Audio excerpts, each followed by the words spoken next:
alaika sallallahu Muhammad. Saum. Hadirin rahimakumullah, ku betah-betahna hirup di dunia nepi ka teu karaos urang sadaya terus nincak deui kana sasih Ramadan. Sasih anu dimuliakeun ku Allah. Margi dina eta sasih Allah ngawajibkeun saum ka sakumna umat. Anu ieu saum teh sanes mung sakedar kewajiban ka umat akhir zaman, tapi mangrupi kewajiban ti Allah ka sakumna umat manusia termasuk umat-umat anu baheula. Sakumaha pidawuhna, ya ayyuhalladzina amanu kutiba alaikumusiyam kama kutiba alal ladzina min qablikum la'allakum tattaqun. He jama-jama anu ariman, geus diwajibkeun puasa ka aranjeun saperti eta puasa geus diwajibkeun ka jama-jama anu samemeh aranjeun, supaya aranjeun jadi jama anu takwa. Upami berbicara tentang tugas sareng kewajiban Allah, ulah naroskeun kumaha sareng naon sababna. Margi eta mangrupi kewajiban anu tos teu tiasa ditawar deui. Paling oge anu tiasa ditaroskeun sareng dianalisa mah hikmah sareng paedahna.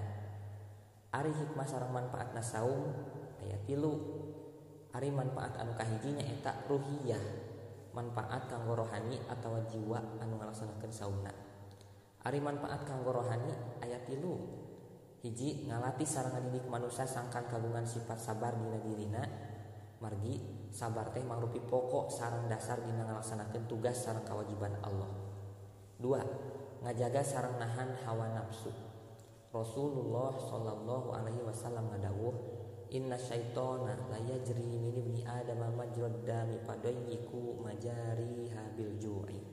Saenyana setan berjalan dina awak manusia teh melalui jalan getih, maka persempit saluran setan ku jalan saum. Jadi saum teh tiasa nutup saluran sareng jalan setan, sehingga setan teu bisa asup kana badan. Setan teu bisa ngagoda sabab jiwana tos dibentengi ku saum. 3. Supaya jiwa jeung rohani mukminin tiasa takwa ka Allah Ta'ala. Upami jiwa tos dilatih sareng dididik kanggo sobar sarta saluran setan tos ditutup ku Allah, tapi kan teu bisa ngagoda manusia, maka pasti gampil pisan jiwana dicandak taat sareng ibadah ka Allah. Nya ieu pisan manfaat anu paling utama disyariatkeun saum. Sakumaha pidawuh Allah, ya ayyuhalladzina amanu kutiba alaikumusiyam kama kutiba alal ladzina min qablikum la'allakum tattaqun. Hadirin rahimakumullah, ari manfaat anu kadua dina saum nyaeta ijtimaiyah. Manfaat ijtimaiyah atawa kamasyarakatan. Ku ayana saum bakal tercipta suasana damai jeung tenang.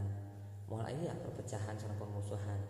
Margi Rasulullah sallallahu alaihi wasallam ngadawuh, innamas shaumu junnatun fa in kana ahadukum shaiman fala yarfus wala yajhal wa inni mru'un qatalahu aw satamahu fayaqul inni shaimun. Saenyana puasa eta jadi benteng pikeun manusia. Sahabai jamaah anu keur ngalaksanakeun puasa, maka ulah cawokah jeung ulah api-api bodoh. Lamun aya nu rek ngabunuh atawa aya nu nyarekan, maka ucapkeun kuring mah keur puasa.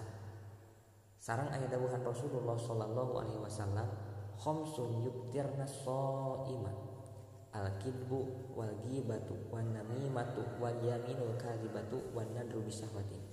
5 rupa nu mata kabatalkeun ganjaran anu puasa nyaeta ngabohong, ngupat, ngadukeun batur, sumpah anu palsu jeung ningali lawan jenis bari make syahwat. Ari manfaat anu katilu tina saum nyaeta kanggo ngajaga kesehatan sareng kondisi badan.